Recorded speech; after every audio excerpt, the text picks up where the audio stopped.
Welcome to the deep dive. Today we're going deep on Stoicism. We've got writings from and about, well, some of the big names you know. Zeno, Epictetus, Seneca, Marcus Aurelius. And I got to say, I'm already finding some of these ideas so interesting, like negative visualization, voluntary discomfort. It's kind of like a mental workout, but in a good way, you know? It really is amazing how a philosophy from ancient Greece can still feel like so relevant today. You know what I mean? Yeah. The Stoics were really all about like mastering your emotions, finding tranquility, and honestly, who couldn't use a little more of that? Right, like they had a time machine and saw what our world was going to be like. But before we get too far, let's back up for a sec for our listeners. When we say Stoicism, what are we actually talking about? Okay, so Stoicism started in Greece, but it really took off in Roman times thanks to thinkers like Seneca, Epictetus, and Marcus Aurelius. Yeah. And it's not about being like emotionless, like some people think. It's more about understanding your emotions and learning to, manage them so you can Yeah. live a good life, a life of virtue and tranquility. Okay, so not just hanging out in toga all day then. Not exactly. A lot of the Stoics were really active in their communities. Cato the Younger, for example, he was like a huge opponent of Julius Caesar, showing that you can be a Stoic and still be engaged with the world, Mhm. even challenge things. Yeah, that's a great point. It's not about checking out a life. It's about navigating it with more, I don't know, wisdom and resilience, I guess. Yeah. So let's dig into some of those Stoic techniques then. You mentioned negative visualization. That one really stood out to me. It seems kind of counterintuitive. Yeah, it does. Yeah. But the idea is, by thinking about things going wrong, you can actually appreciate what you have more, like a mental exercise in gratitude. Hmm. So instead of like focusing on what I wish I had, I should be thinking about how things could be worse. So like if my car breaks down, at least I have a car. Exactly. It's all about perspective. There's actually this thing called hedonic adaptation, basically. We get used to good things and they stop making us as happy. But if you practice negative visualization, you can actually fight that and appreciate those things even more. Interesting. So it's like a mental vaccine for taking things for granted. Right. But how would someone listening to this actually use this in their life? Think of something you're grateful for right now. Could be your health, your family, even just, a cup of coffee. Now imagine what life would be like without that. Really picture it. Doing that every so often can make you appreciate those things even more. That's pretty powerful, huh? And anyone can do it, anytime, any place. It's like a reset button for your gratitude. Okay, what else is in our Stoic toolkit? Another big one is the dichotomy of control. It's all about focusing on what you can control and accepting what you can't. The Stoics thought a lot of our suffering comes from like worrying about stuff that's outside our control. So like if I'm stressed about a presentation at work, instead of worrying about if people are going to like it, I should just focus on making sure, the content is good and I'm prepared. Exactly. You can control your preparation, your effort, your attitude. You can't control how other people will react, but you can control how you present yourself. It's like that quote, there is only one way to happiness, and that is to cease worrying about things which are beyond the power of our will. It's about finding that inner peace by focusing on what you can actually influence. Exactly. And it's so empowering, right? You're taking back control of your like mental and emotional state by choosing where you put your energy. So let's say our listener is like an aspiring novelist who's been having a hard time getting published. Rejections are piling up. They're feeling discouraged. What would the Stoics tell them?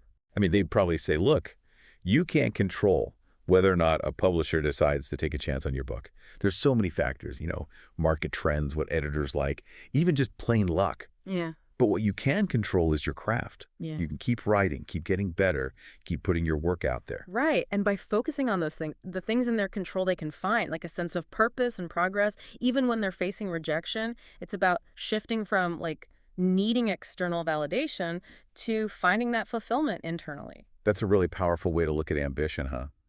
It's not about giving up on your dreams.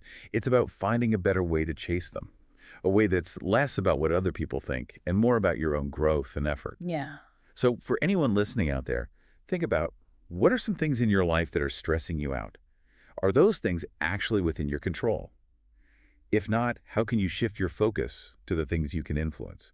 Maybe it means adjusting your expectations, changing your approach, or even just letting go of things you can't change. And remember, this is a practice. It takes time and effort to, shift your mindset. But the Stoics believed the more you practice this dichotomy of control, the more tranquil your life will be. Okay, so we've got negative visualization, dichotomy of control. Huh. What other Stoic gems are waiting to be uncovered. All right, so let's talk about something that might sound a little weird at first. Fatalism. Now, when you hear that, you might think of just like giving up, letting fate decide everything. But that's not really what the Stoics were getting at. Yeah, I was a little confused by that one too. It does sound kind of passive, Yeah. like just surrendering to whatever. Right. It's not about being passive. It's about like accepting what already happened and what's happening right now so you can put your energy into like taking action in the present. Okay, so less about being resigned to fate, more about using right now as a starting point for action. Like, I can't change that I spilled coffee on my shirt this morning, but I can just laugh it off and move on with my day. That's it. It's about ditching the shoulda, woulda, couldas and making the most of the now. Dwelling on the past or worrying about the future just drains you. It keeps you from really being present. It's almost like fatalism, the Stoic way, is actually about taking back your power. You're choosing to focus on what you can control, which is how you act and how you think right now.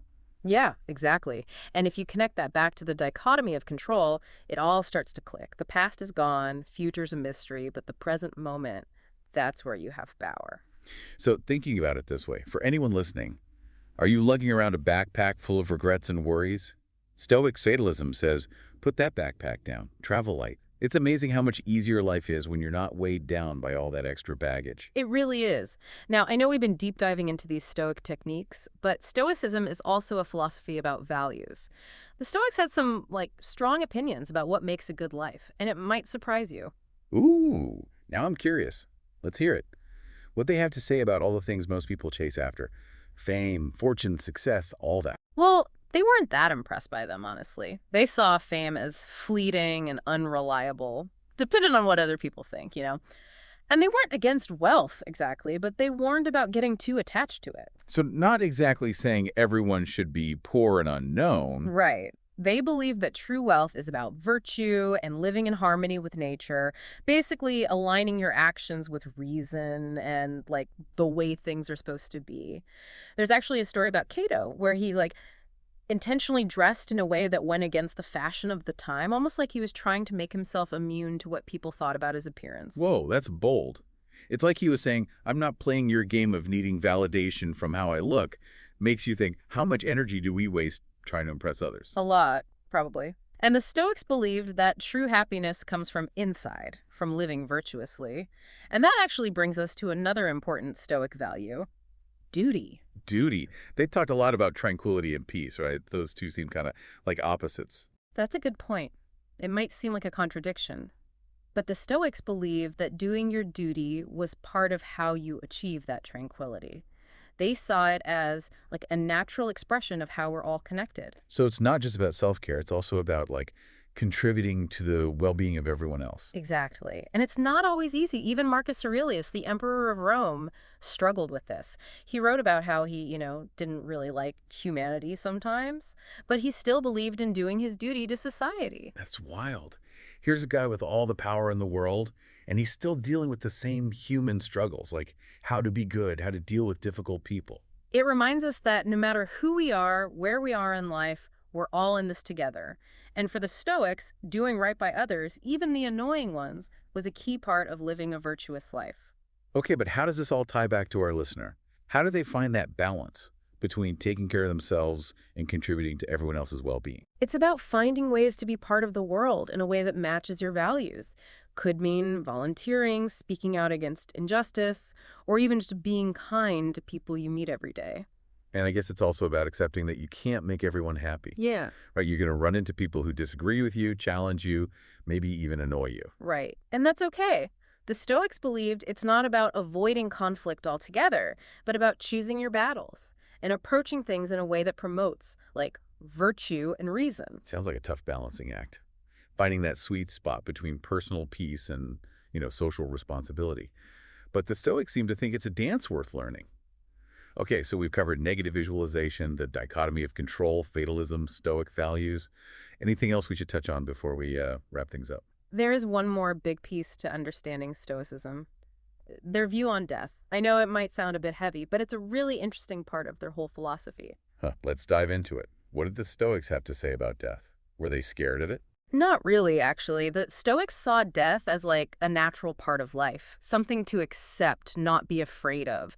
They thought worrying about it was kind of a waste of time because, well, it's going to happen anyway. Instead, they said focus on living a good life, one full of virtue and purpose. So why stress over something you can't control? Just, make the most of the time you do have. Yeah, exactly. There's actually a story about the author's mother.